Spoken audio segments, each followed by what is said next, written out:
Well, welcome back, everybody. It's me, Jonathan Gullis, with my co-host James Starkey. on our episode of Inside Whitehall. And blimey, when we were recording last Tuesday evening, we said when it came to the Peter Mandelson, Jeffrey Epstein, Keir Starmer, Morgan McSweeney scandal, that who knows where we would end up. And literally, just over 12 hours after recording, we find the Prime Minister admitting at the dispatch box during Prime Minister's questions that the briefing he got told him that Peter Mandelson was continuing to be best buddies with convicted paedophile Jeffrey Epstein. And even though it appeared in the chamber that the Prime Minister didn't understand the gravity of that admission, I can tell you something that's clear, that Westminster went into turmoil. And as we just came on to record on Sunday evening, or Sunday afternoon, I should say, sorry, we have now found out that Morgan McSweeney, the Chief of Staff of the Prime Minister, someone that lots of people were calling to be sacked, many times actually, but particularly from the soft left of Labour Party, someone who himself was very close to Peter Mandelson, has fallen on his sword. But the question now will be, and what we'll try and discuss today, is what are all the different scenarios that could play out? And is Keir Starmer safe for now or indefinitely? James, you've been a special advisor. You've been there, first of all. A big decision, is it not, from Morgan McSweeney to step down? It is, yeah. I mean, I resigned myself, as I think we've discussed before. I would like to highlight that it was in quite different circumstances. I hadn't encouraged anyone that I worked for to hire someone who was the friend of a notorious paedophile. So mine was over the Northern Ireland Protocol, which is, you can agree or disagree with it, but I would suggest it was a fairly different topic. That's not to make light of it. Obviously, I think that's one of the things of this week. You know, when I went into to the Lords to speak to someone, I was speaking to a couple of people, and a couple of people came up to me and said, "Oh, you know what's been forgotten about in all this is the actual victims. It's kind of become this political football and this kind of gossip about various people, and in the movement of Prince Andrew, Epstein himself, Peter Mandelson, and so on. I think we'll probably just say at the beginning that, like, you know, the difficulty of this is, I think people have forgotten there's a whole load of victims, from some of whom, frankly, we may never know, you know, the scale of it. And you know, this is another moment of the past few days again where this is kind of centered on the decision of a political advisor, but you know, not what's really going on in terms of holding people to account uh, for what happened. So I think that's something that we should at least acknowledge, that that is kind of being left behind. And I think if we start off by saying that, at least have some recognition of that. On the politics of it, I think we said it could go anywhere, right? And that Yeah. was the thing that you couldn't predict. I think me and you obviously speak for probably far too much, but and on various groups that we're on together or on with other people, I think Friday it became clear that Morgan was going to go. Um, I don't know where we are, but also I think it's been reported a bit. I mean, the rumor on Friday is that Morgan was going to go and the cabinet secretary is going to go. As we record at 4:10 on Sunday afternoon, the cabinet secretary is in place. And yeah, as we said, Morgan has gone. The other speculation, I mean, by the time we get this uploaded, probably be Monday morning. But the speculation about who will take over at the moment, there's Jonathan Powell. But I noticed that quote unquote allies of Morgan McSweeney, allies normally means someone very, very close to the person. It sometimes means the person himself in Westminster language. Friends of and allies tend to mean that. Have kind of are saying, I don't know if they mentioned this about Powell himself, but are certainly gearing up to highlight which others may also have advised the Prime Minister to appoint Peter Mandelson. It seems that if Morgan's going to have gone over that he will understandably probably say, well, I don't see why someone should get my job who also said the same thing. So I think that's one to watch. Is my reading of it is, I think Morgan seems pretty loyal to the Prime Minister, and the Prime Minister, I think, stuck with him. Keir stuck with Morgan as long as he could. I think he had to. We've had 3, 4 days of Labour MPs taken to the airways and growing, saying that they've got to get rid of Morgan, and grandees coming on like Labour peers. Yeah, But Gordon Brown this morning, James, and David Blunkett both saying that there needs to be a huge reset in number 10. And Morgan, I think, was even named by Blunkett specifically on the morning round. yeah, and I think, look, what I'll say is on this kind of whole advisor stuff, me and you have seen it before. So I would say practically, if Morgan really pushed for the hiring of Mandelson, as an advisor, you're basically primarily paid for your judgment. It was, as events have dictated, a catastrophic single error of judgment. And I think as an advisor, given the damage it's caused to your boss, you probably should go over that. You probably should offer to resign. And he has, so fair enough. I think the buck stops with the PM. You know, PMs, they hire people to give them advice, but they take the decisions.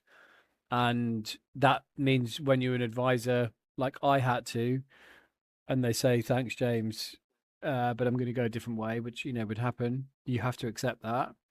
So in the same way, when they accept it, ultimately it is their decision. But I think when you're given such a bad piece of advice, understandable that you would go. But I mean, this is what I'm going to throw back to you, Jonathan. One of the things I always find, and I think the Mandelson issue is specific to Morgan, but we've heard it for a while about Morgan. There's a lot.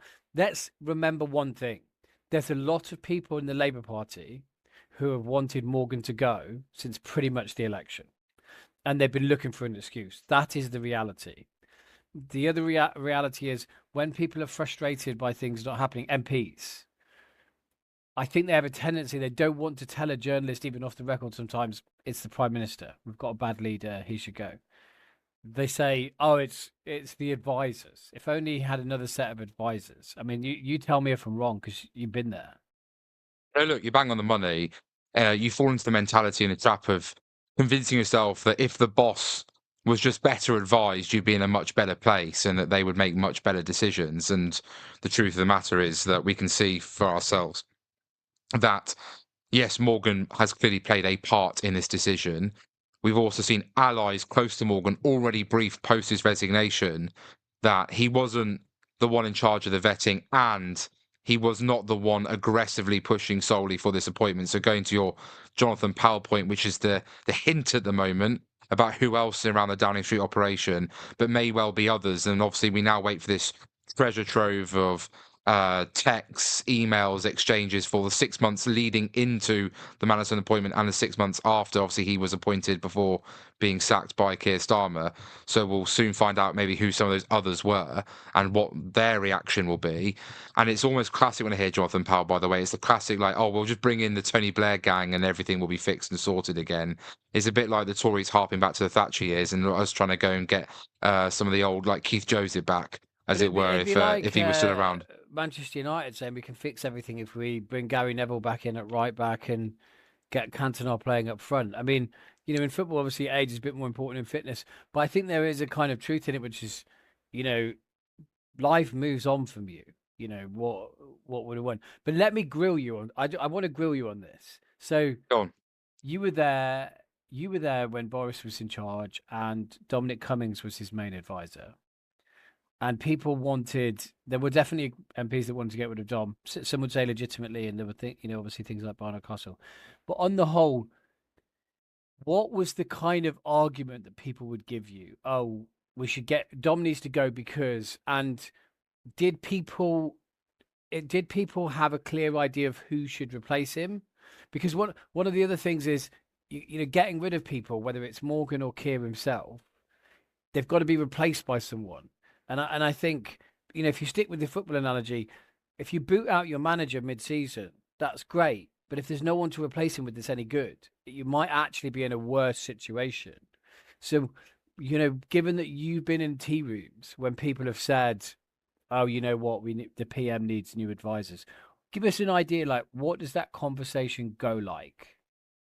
So I never had or heard any kind of negative comments about Dom, even when it was well publicised Dom's view on the Tory parliamentary party, and I think it's fair to say that he said that there was no need to ever bother or deal with them, and it's full of clowns. Look, history probably proved that to be in part correct. I think it's fair to I'll say. make no comment on that, but yeah. But I think that Dom's failing was not to try and build relationships, particularly I would have suggested with the 2019 cohort, who were all fresh-faced OEI types, who all appreciated it was his strategy, along with Boris Johnson, that forced that early election, that ended up with many of us, in particularly the Red Wall, getting our first seat. So I think there was a natural loyalty there. Just Dom never exploited or even tried to engage or use it effectively, apart from maybe a handful of people who knew him before. But what I will say is that obviously we had that infamous moment where he drove up to Durham, and obviously during the COVID lockdown period, and in that moment you just kind of get the grumblings. At that stage it was about I'm not here to defend advisors, especially advisors who don't have a favourable view of us or even care to engage with us, and people sort of just moan and groan and say that this isn't sustainable. He's not the one who's got to face the ballot box, etc., etc. But what I will say is, no one ever suggests an alternative or another name. No one ever says, what should be done differently. They just kind of go, oh, this isn't fair, and then basically moan and groan and, say, oh, I'm going to tell my whip. I've told my whip this, I've told my whip that. I think the time it was really febrile was when it came to obviously at later on paneling Partygate and then the Pincher affair, which obviously when Chris was alleged to have assaulted another bloke in a private members club. And I think you remember, James, I was photographed regularly going in and out of Downing Street to meet with Boris's political secretary and deputy political secretary and others to kind of. Let's stop you there, because so what happened this weekend? We know that I think it was Friday or Thursday.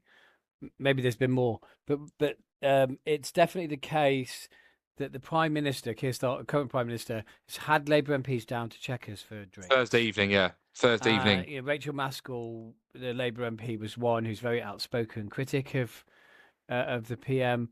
So there's the kinds of people you've been in those meetings. I'm not asking you to, give up confidences of directly with a specific person, whether it's, although, feel free if you want to, but whether it's with the PM or an advisor, but give us an idea. You've been into this, it's a crisis going on. That is what is going on right now. There's a crisis of Keir's leadership. You only have to pick up the newspapers. There's a group of MPs that are causing trouble. You were one of those MPs at the point. You can look at it, you were one of the people they were worried about. Let's say that much, right? They call you in.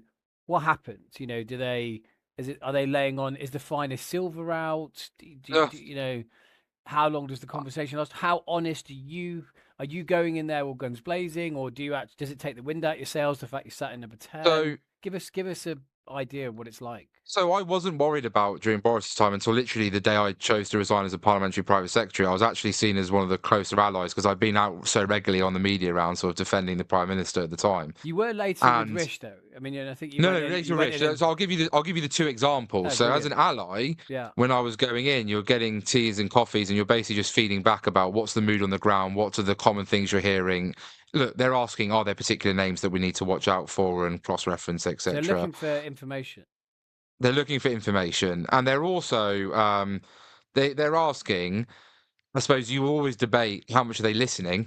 There's a difference between listening and hearing, I always say, as well. But they're asking for feedback, and obviously, someone like me at the time was saying, "Look, you've done this stuff for leveling up. You need to speed up the delivery of leveling up. So, what levers can you do so it focuses minds with immigration, small boats, etc. What more can be done? It's time to do something quite bold and eye-catching, like, for example, leaving the ECHR." To actually enable us to deal with this issue. So you're trying to basically give advice. Now, look, obviously I'm just about bencher at this stage. So I'm trying to just give advice on like what I think might focus minds. In terms of Rishi, so just on that, are you? Oh, I'm in front of the Prime Minister or the political secretary. I'm going to say what I think, or are they trying to bring you in by saying, Jonathan, we really want to hear your ideas. Like, how can we turn things around? How can we? What's the dynamic? Give us a flavor of the Oh yeah, no, the actual. dynamic. So they bring you in, they sit you down. How does the So conversation I'm in go? Margaret Thatcher's old study, like the actual office that she used. So obviously that's quite a cool room, right, to be in.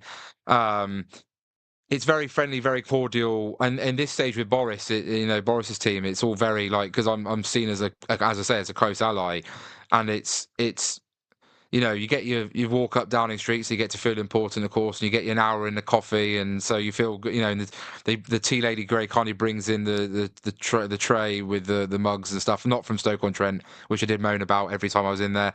I was always very frank and honest in those conversations of what I thought about where things were at. Um, even the day I went, I remember telling one of the whips when I met with Boris in the tea room and asked him about a statement that gone out and said that it claims to be in your name, and he said he didn't know anything about it. And that for me was always the straw that broke the camel's back. Because I was like, if people around you are happy to put stuff out in your name and you're not signing off on it, that shows a total lack of control of 10 Downing Street. Um, with Rishi's team, it was interesting. To be honest with you, I felt they might dispute this. I'll tell you how I felt and my interpretation of it. And there's always two sides to a story, so I'll always caveat it with that. I felt very ostracized, someone who wasn't seen as a natural ally and felt completely ignored and pushed to one side for a long period of time, which created a lot of resentment. Then at some point, Simon Hart tried a bit of a charm offensive. And the problem is that I was always skeptical of Simon, and I've seen some of the things Simon said since leaving Parliament, including in his diaries, and even actually when some of us have defected, and he's said, "Oh, these are the people I hope would have gone." So that resentment still actually reignited in some Well, you ways feel because it's vindicated, I guess. I feel it's vindicated that the reality was when he was bringing us in for teas and coffees in the chief whip's office, it was actually just for show, not for actual genuine, like trying to build some rapport or some Mm. familiarity. I remember him going ballistic when we said at the New Conservatives and said, "Why didn't you tell me?" And we obviously said, "Well, because you would have killed it in the paper or briefed against us. So why would we give you the heads up?"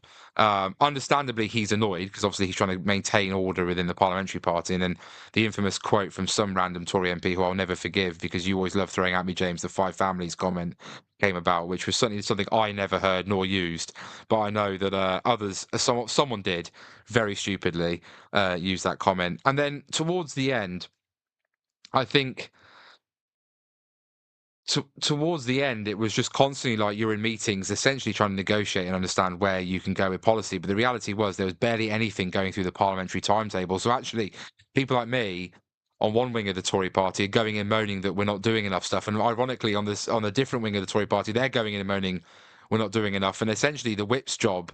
And I didn't really hang out with much of the actual team in Downing Street, apart from um, the closest I ever got to what I'd say was the handling of us was when we had that Rwanda bill, the last attempt to get flights off. And I worked with Robert Jenrick, Danny Kruger, Miriam Cates, Simon Clark, Neil O'Brien, and and John Hayes, and we created a number of amendments that went down, put them in different people's names, had a full whipping operation, which I know I was telling you about, James, at the time, where we obviously got our 60 plus names to support the amendments. The problem was It we was never impressive, got yeah. to convince those people to kill the bill at second reading when we were trying to push. And I remember being in Downing Street because the Prime Minister called us, a load of us in for breakfast. It was actually quite an infamous meeting in the media terms because there was a lot of talk, is this bill actually even going to get past second reading? And it, I was very blunt. I'm not going to say the words I said, but let's just say I was very blunt. There was definitely eyes raised about how blunt I was directly to the Prime Minister in the cabinet room about how I felt we were basically being spun a yarn.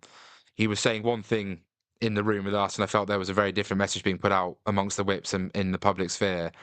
And I I went as far as to say I thought he was lying to us, which is as you know, pretty big deal to say to anyone in Westminster, Particularly the leader of your own party. especially the leader of your own party. And I left that room very frustrated. And obviously, then a number of us we got the votes on the amendments to cause embarrassment for the government at the time. But enough Labour MPs teamed up with, enough Tory MPs teamed up with Labour and others to make sure those amendments never passed. But we still had 60 there. But obviously the bill went on, and then people like Danny voted against it. In the end, I decided to abstain. There was part of me that thought for this. I was worried about looking like on a leaflet Labour would say, "Oh, he says he wants Rwanda, but he's votes against Rwanda." Look, and on hindsight, I should have just voted against it because I knew the bill wasn't going to work, and I wish I had done. But I chose to abstain, partly out of some party loyalty element at that point as well. Bizarrely, despite rebelling. But I And suppose that goes to show the kind of different pull factors that are going on right now with Labour MPs.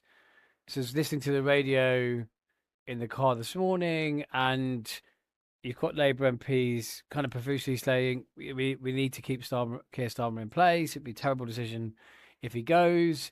You've got other people being more open. Oh, he needs to go, or at that point, his advisors needs to go. Obviously, Morgan's now gone, and I suppose the one thing I would say is like, these there's a lot going on. My observation. Tell me if you disagree. I think when I was talking to people last week, I think I happened to be, it was a meeting about the mental health campaign that me and you started with a Labour peer. It was on Tuesday, I think it was really kicking off. And when I came back and someone at work asked me, so, well, what do you think? And I was like, well, my own experiences, these things have a momentum of their own that you can't really control. And so one person says one thing and someone says something in the media and things get leaked and all this kind of stuff. And it's really, really hard to once it hits a certain stage, to put it back in a bottle. No one can.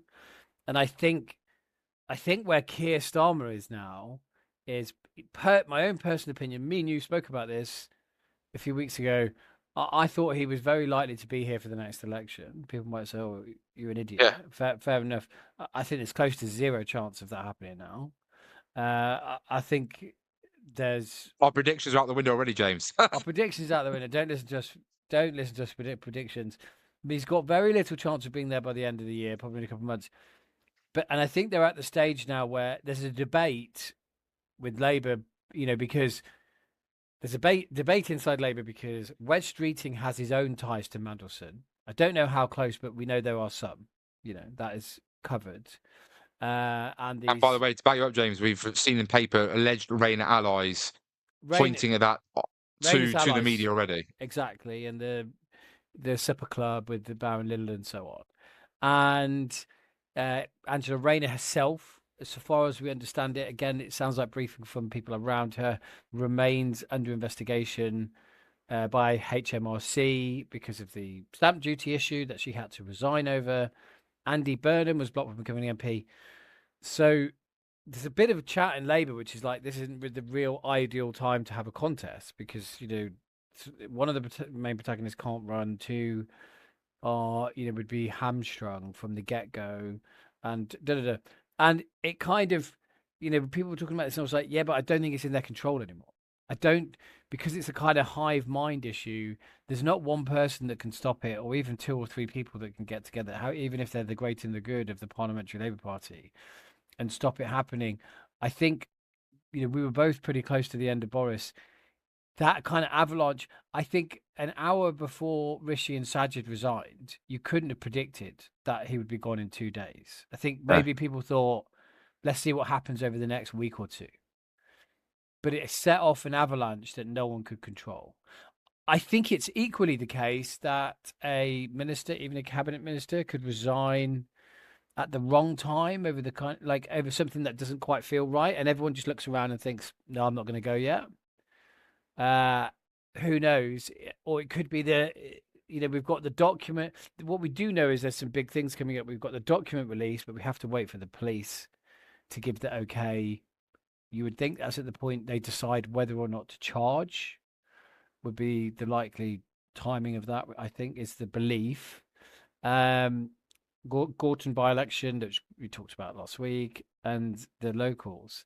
But I think we're in a period now where any day something could set this whole thing off, and he could be gone within hours, or he could stumble on for a few months. I think the definite thing is he will not almost certainly be the leader at the next election of the Labour Party. And tell me if you So disagree. no, so look, I'm now in the place, and after I saw that PMQs like you, James, I think for me, I was like, he's done. That was He's maybe done. it. It was the PM. I mean, by the way, we haven't spoken about them. Kemi has been getting better at PMQs. It's not helped the Conservatives in the polls so far, but I think, I mean, she did him in those. He She was did it. She he did it. out-lawyered Keir Yeah, from the dispatch box. which is the kind of thing we were told she couldn't do, and the kind of thing we were told he was very good at. And I mean, also the whole irony in this is that you kind of suspect a really robust process would have said no to Peter Mandelson. And I think the public looked at some of the stuff they didn't like about the Tories and thought, I don't really like Starmer, but this process stuff, maybe boring's good.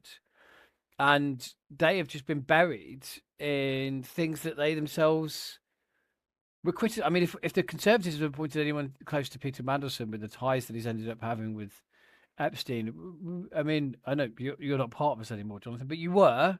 And I think you would probably agree that, we would have been hung from the rooftops for it.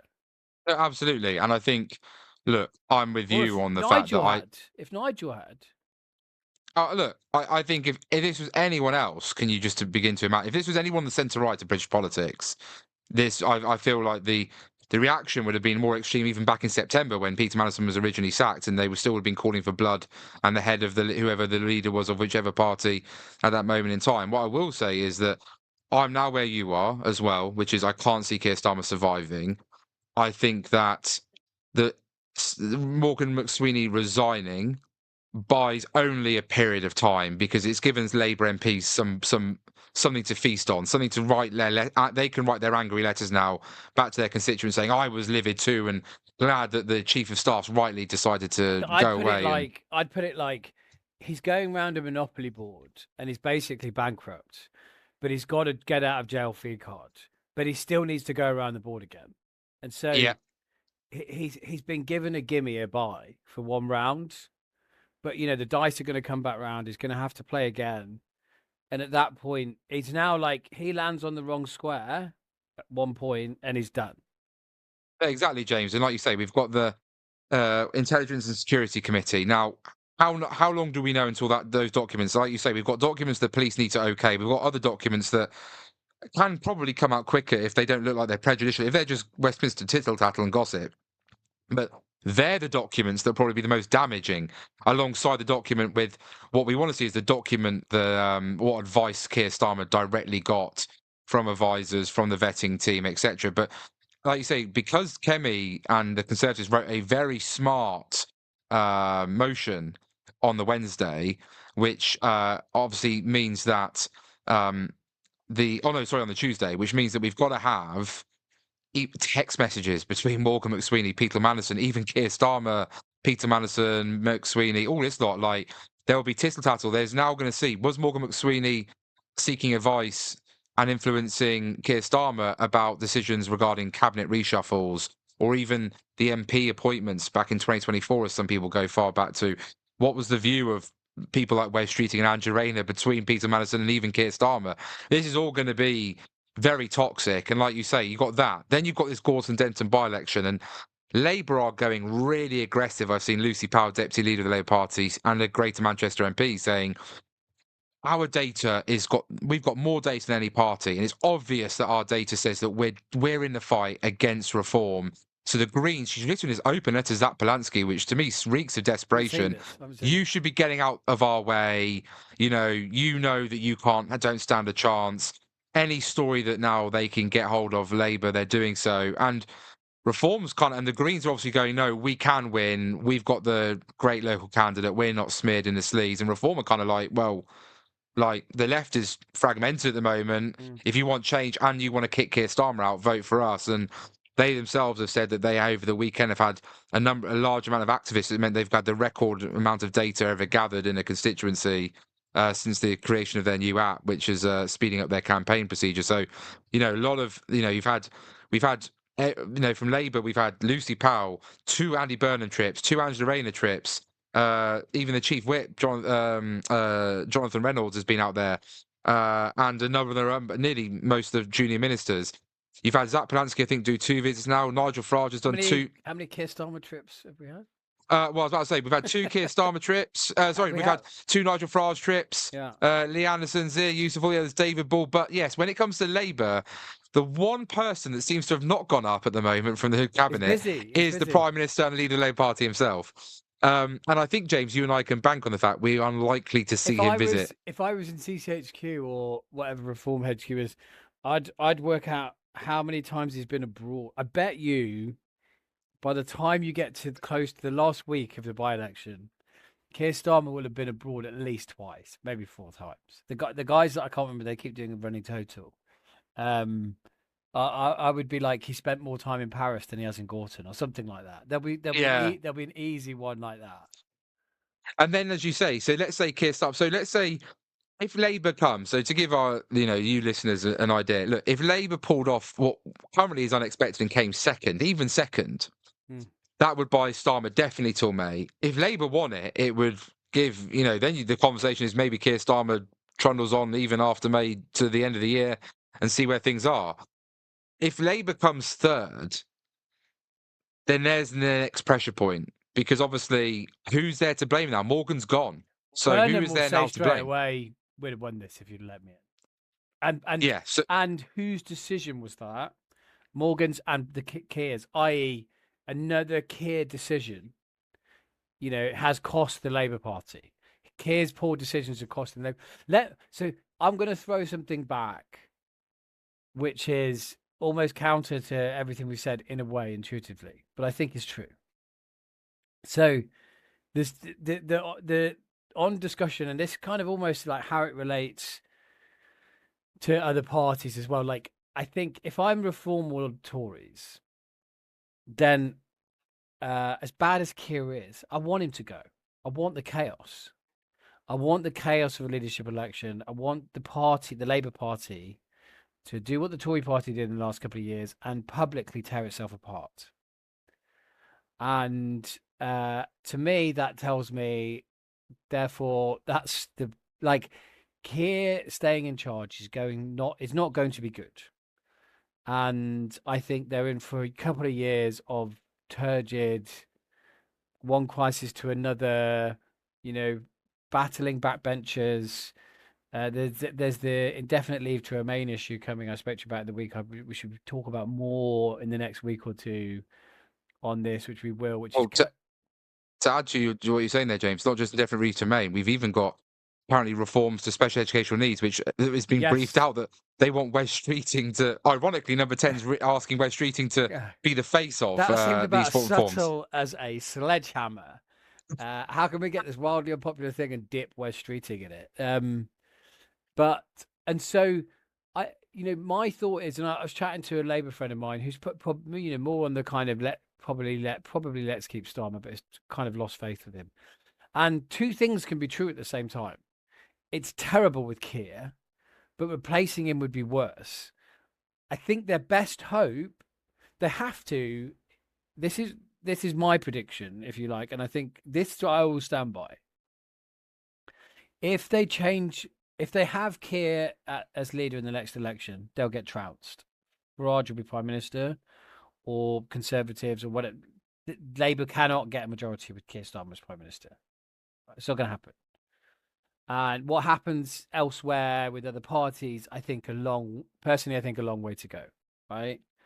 And so calling certain other people as prime minister, I think, be a bit premature. But Labour will not have a majority. I'll put whatever money you want on that. And I think if they get rid of Starmer now and go full term to the next election with a new leader, I think they'll suffer something roughly similar as the Tories did. Obviously, if you remove Liz Truss, it might not have been as bad at the last election, but I don't necessarily think we'd have won it. So I think the only hope is they get someone new in who ditches the most unpopular Labour stuff, does a few popular things in 6 months, and goes straight to the country, while the Tories are still not fully kind of got themselves in gear post the last election. Not rehabilitated with the electorate. Rehabilitated, and I think Kemi's slowly getting her team together. Rumours still have another reshuffle. She's making progress, but probably would say, yeah, give me a couple of year or two. Reform Farage, again, pretty open about, look, we're not ready for government yet, but give us time. But pretty open about the fact they're not ready yet. I think that's the one thing a new leader would have. Or you do what they did in Canada with Mark Carney, and you kind of wait towards more the end of your term, and then when there's less than a year left, you bring a new leader in, and you kind of make the process. And I think me and you both talked about how wildly unpopular Starmer is. Either of those circumstances could give Labour an immediate poll boost, add some relatively popular measures and competent comms, and I think they have a chance at a majority. I think if they flip their leader out now and go for another 3 years, I'm not sure you get a different result than just having Keir, to be honest. No, I agree with you, and that's You got the what I same would be if backbenchers they. causing the same problems that we've just spoken about.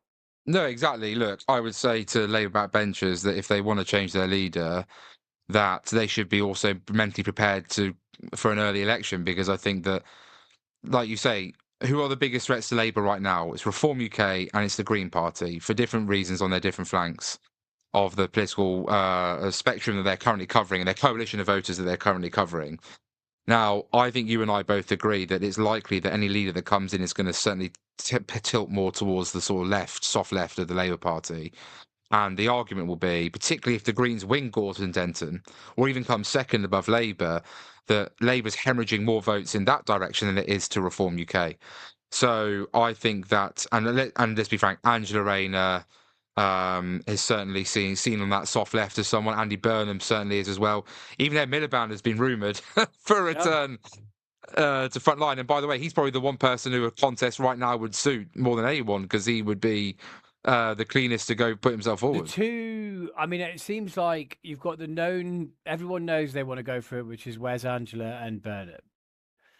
The kind of two, I think you know them a bit too, but I know someone who knows Ed a bit, and they're pretty insistent he doesn't want to do it, but he would win with members. Though my understanding is not Quite wildly easily. popular with Labour MPs. The kind of the one there's the surprise one, which is Alan. Is it Alan Carnes?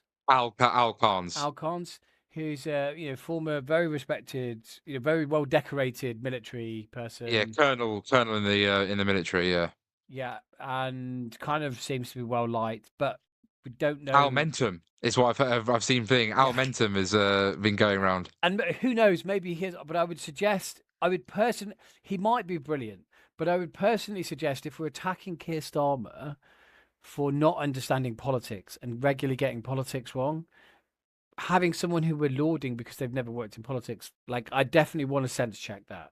Like they might have great gut instincts through the leadership that the military gives you, but I think getting politics, if you're going to work in politics, is relatively important. He's already been briefed against James. There was someone on the Labour left who said he would make he'd be more right wing than Margaret Thatcher. That's what the claim was from Oh someone on the left. well, sign us up then.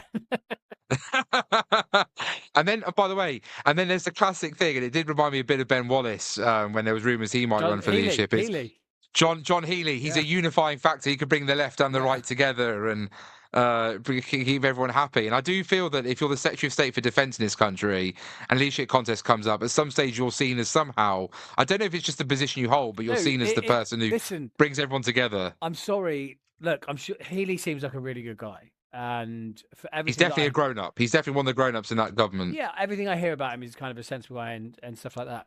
But I think the thing is, when you're the defense secretary, understandably, you don't get plonked in the media all the time because the things you say can be sensitive, and there's a lot of stuff you can't talk about.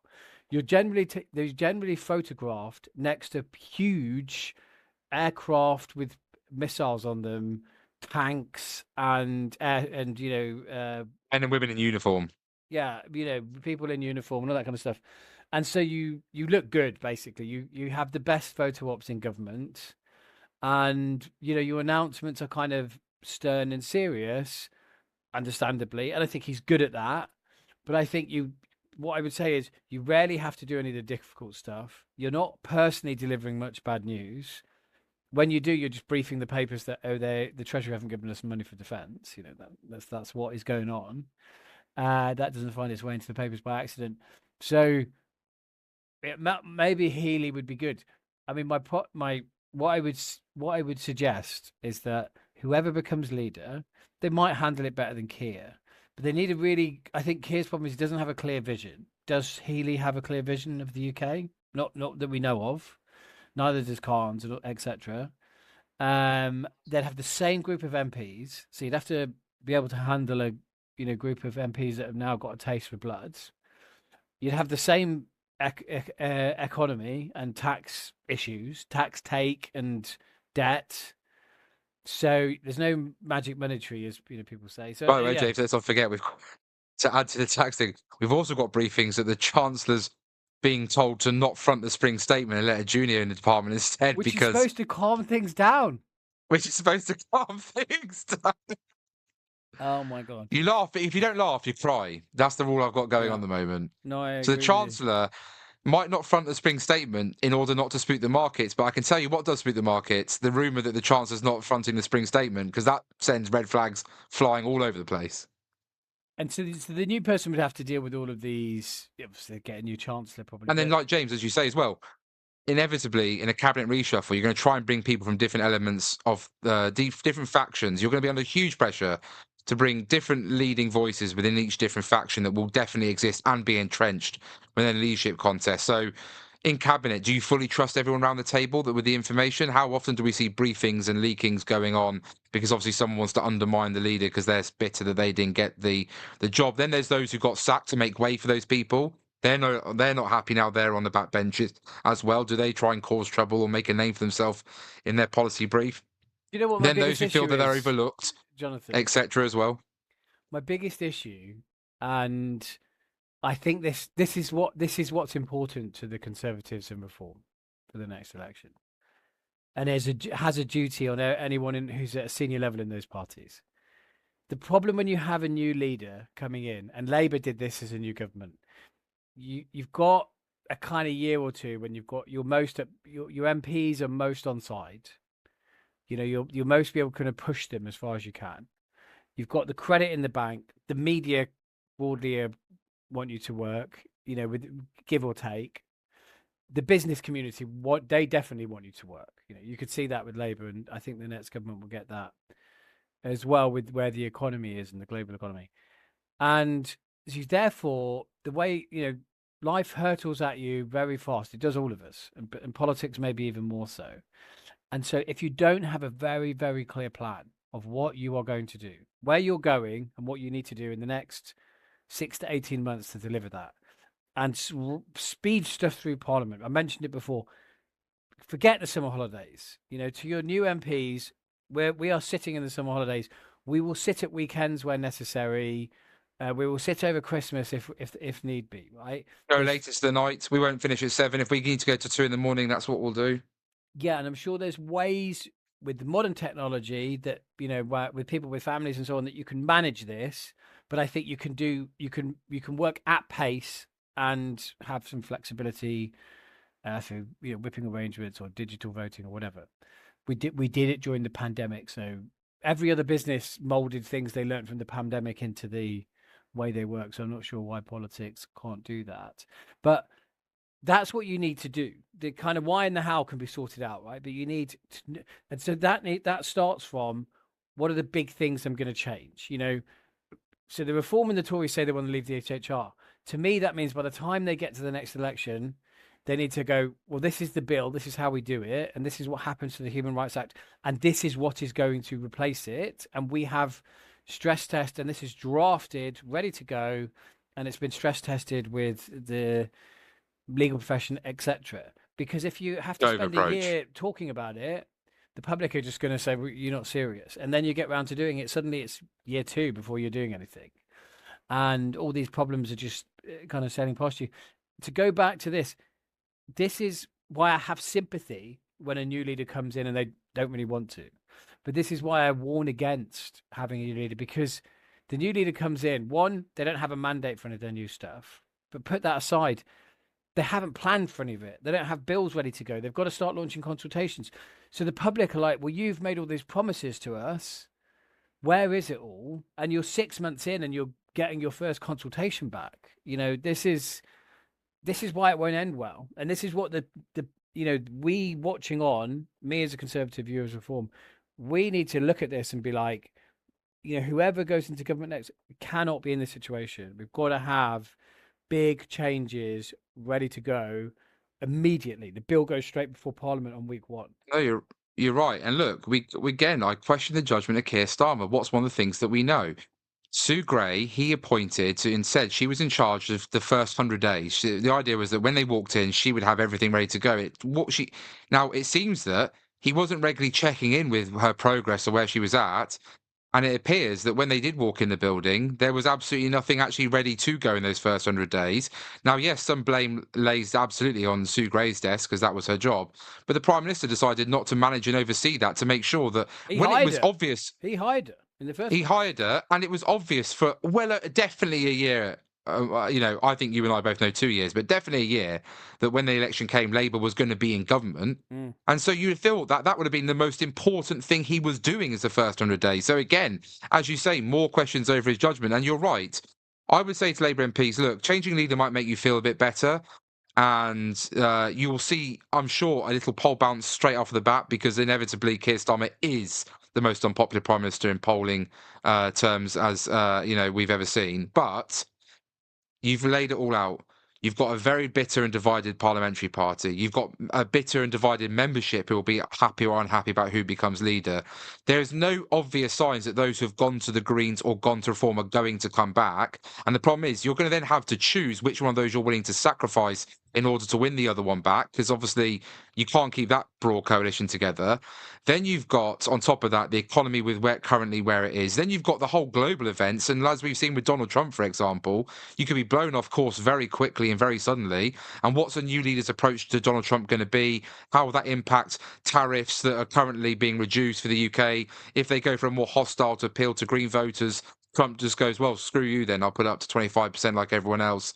These are all the factors you have to take into account. And then, as you say, Starmer's team inevitably walks out of Downing Street, the team that basically were mostly there, albeit obviously we're now through 2 chiefs of staff and I think 4 directors of comms. But we get through. We changed personnel inside 10 Downing Street. Are those personnel any better? Are they any good? What level of experience have they had? How many of the very good people who are currently outside want to walk into that situation, having seen what happened with Liz Truss and Rishi Sunak, and now currently seeing what's happening with Keir Starmer and thinking, you know what, like I'm making quite good money in the private sector and I've got a decent reputation, and those people in Downing Street can always come to me and I'll offer advice, over a coffee. Why, however, would I risk my future, my sanity, my name to enter whatever this is and have the first Labour MP looking for someone to blame to throw my name out in the press and say I should go? This is going to. So we're struggling to get decent MPs, particularly those with real lived experience, because obviously the demands of the job, in part, for some people the salary won't be high enough. Others, it will be obviously the intense scrutiny in every aspect of your life under the microscope. But that also applies to the very good advisors that we also need alongside those politicians to help run government. And so all those factors taken into account, I think you're right. They'll convince themselves a change of leader will make them feel better. They'll have a small poll bounce, and it will be small, but the people are still going to go, those Labour MPs who are now, the Labour MPs now leader, apart from Burnham, you still voted to take winter fuel payments off pensioners. You still voted to scrap inheritance tax for farmers. You still voted for the Chagos deal to give away sovereign territory and 35 billion British taxpayers' money for it. You voted for the net zero stuff. You've not smashed the gangs. You're all part of the same Labour Party, and I saw it again with the Conservative Party. Changing the leader didn't change the damage to the Conservative Party brand. And ultimately, and I will say this, look, Frank, Kemi has seen her personal ratings go up, but has not seen the Conservative Party significantly improve its poll rating because she's still living with the legacy and the damage of the Conservative Party brand that she inherited. We'll see over time. But I I'm think not you're saying it right. can't be fixed, No, I but I'm know, just I know. saying like that takes time. It takes time. So I think, well, look, that's it. Let's see where we are next week. I'm going to leave it with asking you one question. By Yeah, the go on. time we record this, maybe Sunday, Monday, Tuesday, the week after next, just over a week, 7, 8 days time, who will be Prime Minister? Sir Keir Starmer, I think. What about you? Yeah, I'm going to say Keir's still PM by then. Yeah. But that's not a good sign for Keir. No, we'll keep. If I was less follically challenged, I would do. What do you know? This Manchester United fan. He's not getting his hair cut until they win 5 in a row. I think they're on 4 in a row now. Yeah, so he needs one more game, then he can finally get a haircut. He's one more game we could get a haircut. I would offer to do that, but I think it would just highlight how little hair I got. So I'm not going to go that far. You go. You're welcome to. I think that maybe the beard grow, but we'll Okay. find out. Well, listen, listen, ladies and gentlemen, thank you so much again for tuning in. And say, James is taking a little break over the course of the week, seeing the European continent a little bit. So he'll report back from all stable France, I'm sure, about the current political turmoil they're facing. And then I'm off tomorrow to a conference. And when I say tomorrow, that's Sunday, as I'm speaking. So on Monday, I'm attending a Reform conference in Birmingham, where the rumour is the first sort of big jobs, as they're phrased, in government. A shadow cabinet is going to be assembled. Will Robert Jenrick become the shadow chancellor at the expense of Richard Tice and Zia Youssef? Will Richard Tice be the business and energy secretary? Will Zia Youssef oversee the Home Office? And will Nadeem Zahawi, recent defector, oversee the Foreign Office? This is These what are the all the Telegraph speculation. reported. Yeah, from the yeah. This is what the Telegraph reported. The rumour is we'll find out tomorrow whether or not that is indeed true, and what that therefore means for Reform trying to take their next steps into showing they're serious for government. And obviously, I'm sure James will have lots of scathing words and sort of put downs, but we'll look forward to hearing those on our next episode, and I'll obviously put him right from his wrong-headed views on those particular points. But we look forward, as I say, to speaking to you again in about a week or so. Stay calm, have a cup of tea, try and enjoy whatever is going on in your lives. Try and tune out of politics, because I think we're all tired of it, but we would like that little piece of, little slice of calm and heaven to appear at some point. It just doesn't appear to be happening anytime soon under this Labour leadership. So make sure you tune in, follow and subscribe, however it is you listen to your podcast, and we'll see you soon. Goodbye. Very